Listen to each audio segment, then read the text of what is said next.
Les étudiants en situation de handicap de l'université Félix Houphouët-Boigny ont bénéficié de dons de matériel. J'ai été inscrit dans le vaste programme social de la municipalité de Cocody.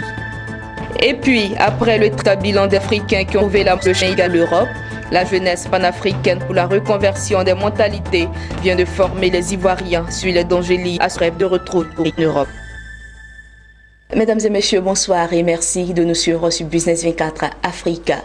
La municipalité de Cocody a offert du matériel aux étudiants en situation de handicap de l'université Félix Houphouët-Boigny, un don composé de fauteuils roulants, de béquilles, de fauteuils médicalisés et de dons avec don qui s'inscrit dans le vaste programme social de remise de dons aux personnes en situation de handicap que compte la commune, tout pour monter plus de 6 millions de francs. Reportage avec Marie-Josée Kwasi. Dans le cadre de sa politique sociale, la mairie de Cocody porte son soutien aux situations de l'université Félix Houphouët-Boigny d'Abidjan. Ils ont reçu des mains du premier magistrat de la commune du matériel médical composé de feuilles roulants, de béquilles, de fauteuils médicalisés et de déambulateurs avec ou sans roues. Cette action s'inscrit dans un vaste programme social de remise de dons aux personnes en situation de handicap que compte la commune. Le tout pour un montant de 340 millions de francs CFA. Plus c'est vaste.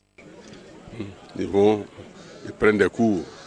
Ils sont logés ici, certes, mais ils prennent des cours et les cours, de fois, sont très distants de leur lieu de résidence. Et pour s'y rendre, c'est pas facile. C'est pas facile. Mais ils sont obligés d'y être à l'heure, au cours. C'est pourquoi c'est petit matériel pour aider certains pour l'instant, et puis d'autres après. C'est quand ils n'arrivent pas à céder, à aller au cours, qu'ils voient qu'ils sont handicapés. Aussi, ils peuvent aller au cours. Bon, des fois, ils sont plus brillants que ceux qui se marchent normalement. Donc il faut les encourager, il faut les aider. Réunis au sein du groupement pour l'insertion des étudiants handicapés de Côte d'Ivoire, les récipiendaires ont traduit toute leur reconnaissance à la municipalité de Cocody, non sans manquer d'égrener quelques doléances.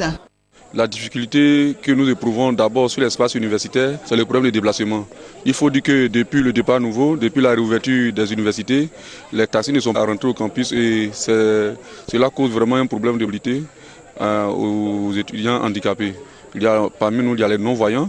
Il y a des gens qui sont en fauteuil roulant et encore d'autres étudiants handicapés qui vraiment éprouvent des difficultés à regagner les chambres quand ils sont hors du campus. Il y a longtemps, on a attendu ce moment et je pense que M. le maire attendait notre cri de cœur et nous lui serons reconnaissants. Si d'autres institutions peuvent venir à l'aide, comme on appelle aux étudiants handicapés, je pense que cela serait la bienvenue. Après cette cérémonie de remise de dons, une rencontre plus importante a été annoncée pour combler les besoins de ces étudiants en situation de handicap. Ceci dans l'objectif de leur donner les moyens de réussir leurs études et s'insérer dans le tissu socio-professionnel. C'est un bilan effroyable. En 2016, plus de 6 000 Africains ont trouvé la mort sur le chemin illégal pour l'Europe. L'immigration clandestine continue d'endeuiller les familles sur le continent. À Abidjan, des Ivoiriens qui pourraient être encore tentés par cette aventure ont été informés sur les dangers liés à cette pratique dans le but de renoncer à ce projet. Une initiative de la jeunesse panafricaine pour la reconversion des mentalités. Lawani Babatunde, Lignon Gilbert.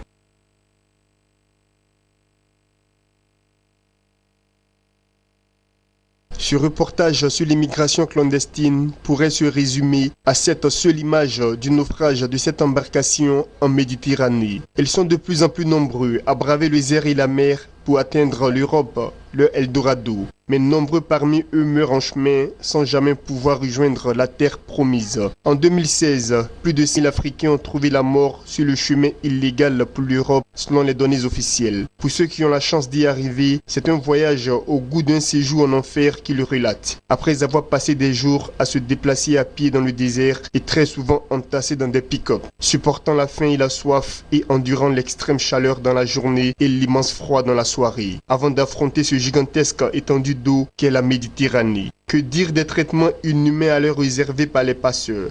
Des passeurs pour qui la personne humaine semble ne plus avoir de valeur. Seuls les billets de banque comptent pour eux. Des passeurs capables d'abandonner les immigrés en plein désert ou en haute mer pour se sauver des forces de l'ordre.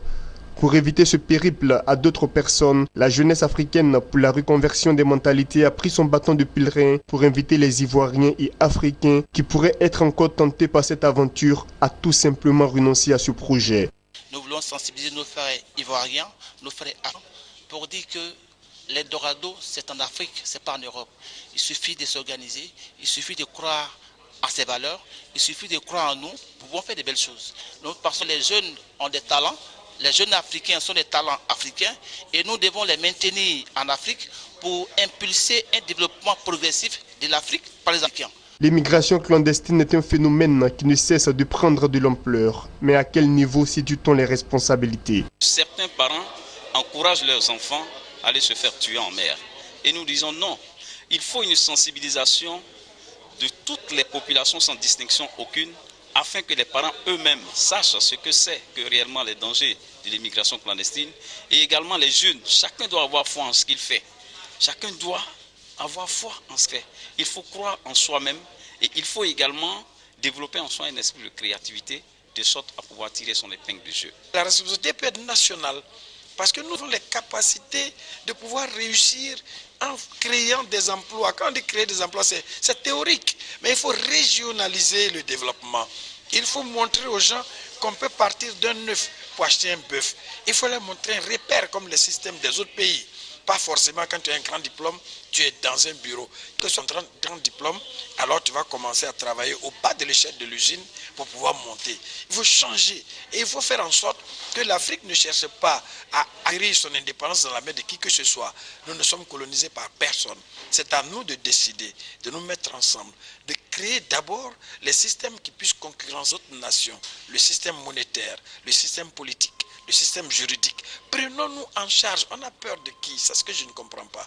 Tant que nous sommes en train de tendre la main, alors les chefs d'État ici seront toujours en train d'aller négocier des permissions, des moyens pour pouvoir faire telle chose chez eux.